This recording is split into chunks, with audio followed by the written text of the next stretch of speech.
20 news मध्ये आपले स्वागत आहे। आपण पाहत आहात आदिवासी न्यूज वार्ता। आता पाहूयात सविस्तर वृत्त। हमारे तरफ से आज की उनकी तरफ से आपको बहुत बहुत शुभकामनाएं। और किन्नौर में ऐसी चर्चा चल रही है कि आपको मंत्री पद मिलेगा, लेकिन हम ऊपर वाले से यही दुआ करते हैं कि आप मंत्री बनकर ही यहाँ पर आए। क्या कहना चाहते हैं इसके बारे में? अभी तो राज्य का सत्ता स्थापन होने का चांसेस है। 5 तारीख को राज्य के मुख्यमंत्री तय हो जाएगा। महायुति के मुख्यमंत्री बोल के माननीय देवेंद्र जी फडणवीस साहब का तकरीबन नाम फाइनल हो चुका। अभी 3 तारीख को विधिमंडल पक्ष की हमारी बैठक हो जाएंगी, उसमें नेता घोषित हो जाएगा। उसके बाद 5 तारीख को उनकी शपथ विधि होंगी। हो सकता आप सब लोगों की दुआ से उनके दिल में होगा तो हो सकता अपने को भी मंत्रिमंडल में संधि मिलेंगी, मगर अंतिम वो पक्ष का निर्णय है। अब दावे से तो अपन नहीं बोल सकते। सर, यहाँ पर आपके जो विरोधी पक्ष है, माजी आमदार प्रदीप नायक, इन्होंने ईवीएम पे सवालिया निशान उठाया है और आप तक भी ये खबर पहुंची होंगी कि टक्केवारी में जो घोल हुआ है उसके बारे में क्या कहना चाहते हैं आप? किन्नौर माहौर मतदार संघ के चुनाव के रिजल्ट के बाद ईवीएम पे ऑब्जेक्शन लिए, ऐसी बात नहीं है। पूरे महाराष्ट्र में जहाँ भी महाविकास आघाड़ी के जो नेता लोग हैं उन सभी लोगों का ईवीएम के ऊपर ही ऑब्जेक्शन है। मेरे बारे में बोलने का तो एक ही बात है कि उनको दुख बर्दाश्त नहीं हो जा रहा, क्योंकि उनको ऐसा लग रहा है कि वो अभी भी जो चुन के आ रहे हैं तो डिपार्टमेंट के लोग जो ईवीएम मशीन के माध्यम से जब काउंटिंग करते तो पूरा प्रोसीजर फॉलोअप करते। प्रोसीजर फॉलोअप करने के बाद उनके टर्म्स ऑफ कंडीशन जो भी रहते कानून के हिसाब से वो पूरा तो फॉलो करने के बाद ही जो डिक्लेरेशन करते ना। तो उतने बेवकूफ लोग नहीं है कि उनको ये सभी लोगों के झूठे क्या बोलते हैं उसको रिजल्ट घोषित करके उसमें अड़चन में आने का। वो सुन के समाधान के लिए उन्होंने जो भी ऑब्जेक्शन लिया होगा उस पर वो समाधान तो उनको मानना जरूरी है ना।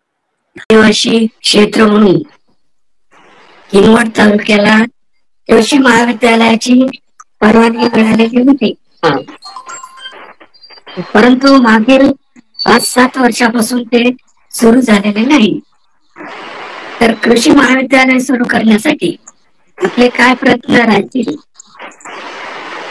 मागच्या काळामध्ये मला वाटते आपल्या भागामध्ये कृषी महाविद्यालय सुरू करण्याच्या संबंधाने शासनाची घोषणा झालेली होती, परंतु दरम्यानच्या काळामध्ये ज्यांच्याकडे सत्ता होती त्या लोकांनी कुठल्याही प्रकारचा पाठपुरावा केला नाही किंवा तसा फॉलोअप घेतला नाही।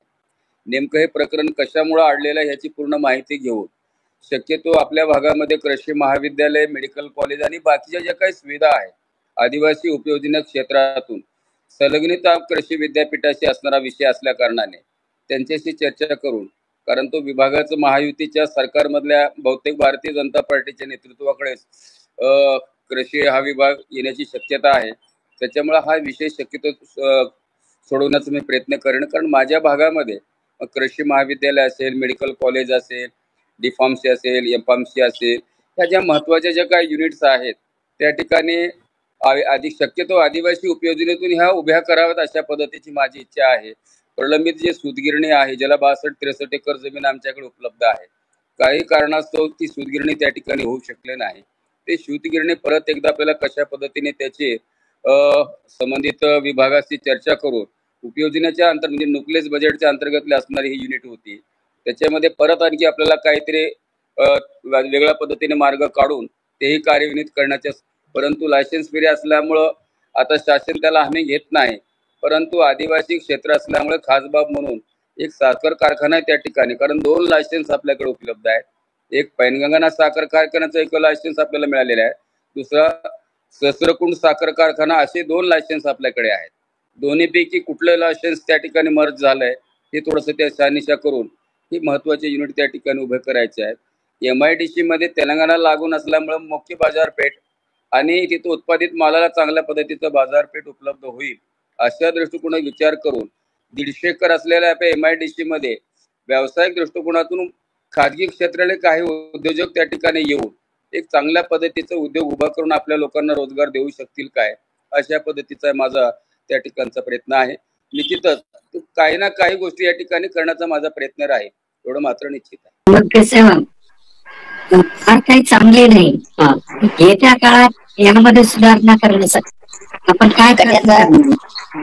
आरोग्य म्हणजे मागच्या कोविडच्या काळामध्ये शासनाने विकास कामं आणि सार्वजनिक कार्यक्रमावर बंदी घातल्यानंतर कोविडवर मात करण्यासाठी आरोग्यावर मोठ्या पद्धतीचं काम आपण त्या ठिकाणी केलंय. जवळपास दवाखान्याचे असणाऱ्या 80% पेक्षा सुसज्ज अशा पद्धतीच्या इमारती आपण पूर्ण केल्या. किनवटचं हे उपजिल्हा रुग्णालय आहे ते 50 काटाऐवजी आपल्याला आता 100 काटाचा दवाखाना माझा प्रस्तावित तोही आता निकाल होण्याची शक्यता आहे. स्त्री रुग्णालयाची आपल्याला मान्यता त्या ठिकाणी आहे. कोविडच्या काळामध्ये 3.5 कोटी रुपये खर्च करून एक सुसज्ज इमारत मी बांधली होती, ती आता आम्ही दवाखान्याला हँडओव्हर केलेला आहे. आता आपल्याकडे महत्वाच्या सुविधा कुठल्या आहेत?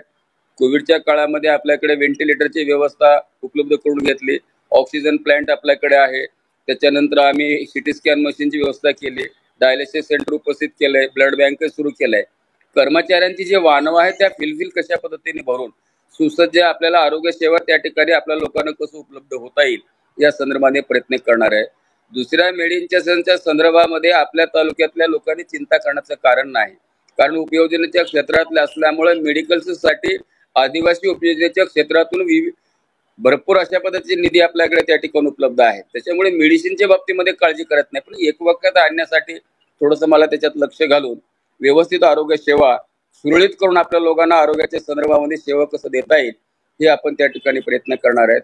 मला आनंद याचा होतो आणि अभिमानाने सांगायचा वाटतो, त्या कोविडच्या काळामध्ये आपण एक फायदा घेतला.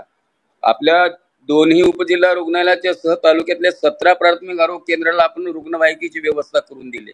आता तर माहूरमध्ये आपण असं युनिट उभं करतोय, कुठल्याही प्रकारचा आजार तुम्हाला दुसरीकडे डायलिसिस करण्याची आवश्यकता नाही, तात्काळ कुठला आजार तुम्हाला 24 तासाच्या डायलिसिस होईल अशा पद्धतीचं युनिट आपण उभं करतो. आता फक्त मशिनरी फिट करायचं राहिले आणि टेक्निशियन आले ना, आता आम्ही ताबडतोब त्याचं डिसिजन देऊ की तुम्हाला कुठला आजार झालाय. कारण 3.5 पीठापैकी पूर्ण पीठ असल्यामुळं देशभरातले लोक त्या ठिकाणी येतात. कोणाला माहित आहे की कोणाला कुठला आजार झालेला आहे, त्याचा प्रादुर्भाव माझ्या मतदारसंघात होऊ नये म्हणून अशा पद्धतीचं वैद्यकीय क्षेत्रातलं फार मोठं युनिट आपण माहूरला मंजूर केलेलं आहे. आणि म्हणून वैद्यकीय सुविधा आपल्या लोकांना चांगल्या पद्धतीने मिळावं अशा पद्धतीचं निश्चित त्या ठिकाणी प्रयत्न करणार आहे. कारण मला त्याच्यामध्ये जास्त आनंद होईल, कारण कोविडमध्ये काम करत असताना मी स्वतःला सुद्धा विसरून गेलो की शेवटच्या टप्प्यामध्ये मला स्वतःला कोविड झाला होता. आणि मग कोविडमधून मी वाचलो, हे लोकांची सेवा केली, जनतेचा आशीर्वाद ही सगळ्यात मोठी माझी उपलब्धी असल्यामुळं अधिकाधिक त्यांची सेवा करणं यातच मला आनंद मिळणार आहे.